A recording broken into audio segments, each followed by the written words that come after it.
Ici Europe 16h-18h sur Europe 1. Stéphane Bern et Mathieu Noël. 1. Historiquement vôtre. Tous les jours dès 16h, historiquement vôtre vous raconte l'histoire sans se la raconter.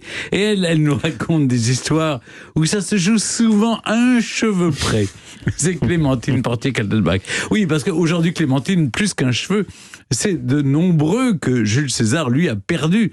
Mais il a trouvé le moyen de ne pas le montrer. Oui, nous savons, chers messieurs, par Suétone, dans sa vie des 12 Césars, que Jules César était très dégarni. Je cite Suétone, « Il souffrait beaucoup de sa calvitie, ayant constaté que ses ennemis en faisaient un objet de plaisanterie.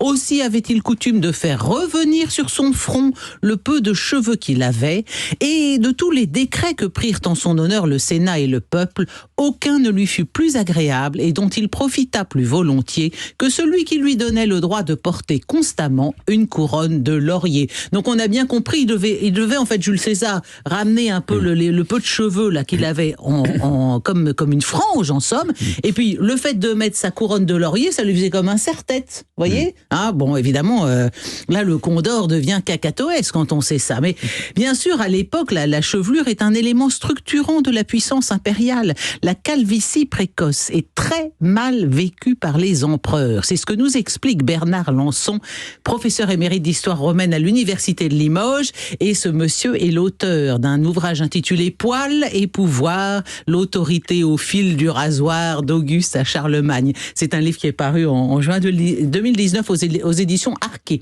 Alors il passe en revue les différents traitements et stratagèmes imaginés par les puissants pour cacher leur alopécie. Donc là, on a entendu César. La façon la plus facile de le dissimuler, c'était de se mettre la boule à zéro. Hein. C'est ce que font souvent certains chauves. Et puis, comme faisait autrefois Bruce Willis, c'est très viril aussi, la boule à zéro, ça passe. Hein.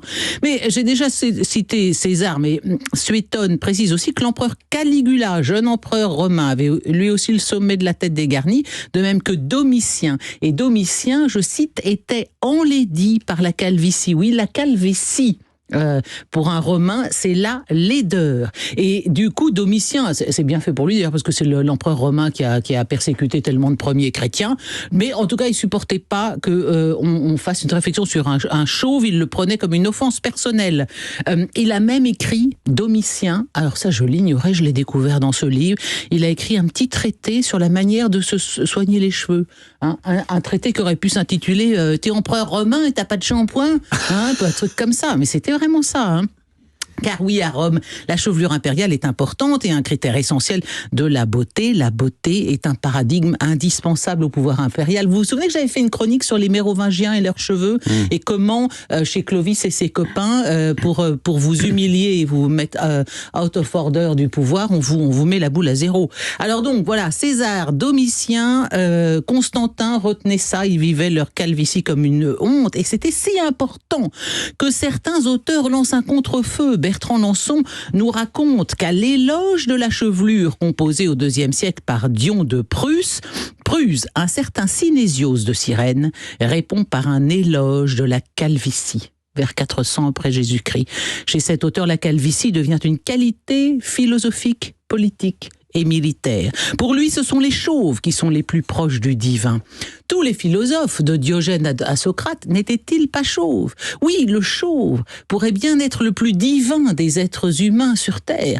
Je cite Bernard Lançon, pour Synésios, l'homme chauve ou rasé est un homme pieux. Et le cosmos le prouve, les planètes sont chauves, la voûte du ciel est une calvitie. Et il se pourrait bien que la divinité elle-même soit chauve. D'ailleurs, ne donne-t-on pas aux chauves le sobriquet de petite lune? On appelait ça, on désignait ça comme ça dans l'Empire romain. Les astres chevelus, les comètes, sont moins des astres que des signes funestes. La chevelure porte une ombre et dénote donc les ténèbres, tandis que la calvitie est solaire. Faut le faire, hein. Synésios rappelle que les femmes ne sont jamais chauves, ce qui fait selon lui qu'elles s'apparentent aux animaux et n'ont pas accès aux idées. Ah oui. Oui. Et si le bouillon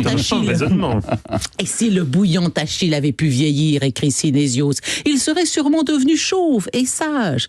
La calvitie est une fin vers laquelle tend la nature, une fin qui n'est autre que celle de la sagesse et de la ressemblance divine. D'un côté, les cheveux sont une efflorescence de matière imparfaite et dépourvue d'intelligence. Ils sont la parure des idiots, des adultères et des efféminés. Qu'est-ce que les adultères viennent faire là-dedans? C'est les cheveux. Ils ont des cheveux, donc ils sont idiots, adultères, efféminés. De l'autre, les esprits chauves, esprits supérieurs, sont prêtres, devins ou généraux. Et voilà. Alors, cachez ces cheveux que je ne saurais voir, s'il vous plaît. Moi, ce que j'en dis, de toute façon, comme dirait Synésio, en tant que femme, je m'apparente à l'animal et j'ai pas accès aux idées, donc je vais m'en tenir là, si vous le voulez bien. Merci Clémentine. On apprend des choses. Ouais, mais vous allez voir, Clémentine, vous êtes tout à fait au niveau, puisque nous allons participer au quiz et que vous allez avoir l'opportunité de défier Stéphane Bern, le maître chevelu de cette émission. 16h-18h sur Europe 1. Historiquement vôtre.